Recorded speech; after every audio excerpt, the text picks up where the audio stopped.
In front of me is SONY Xperia VII and today I would like to show you how you can rename it.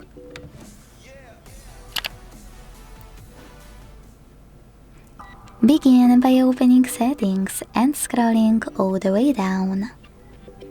Then tap on About Phone, click on Device Name, and type in whatever you want to, like Sunny.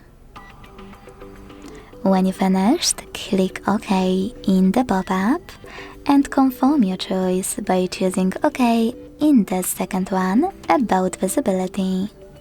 So when I do that, name of my device has changed.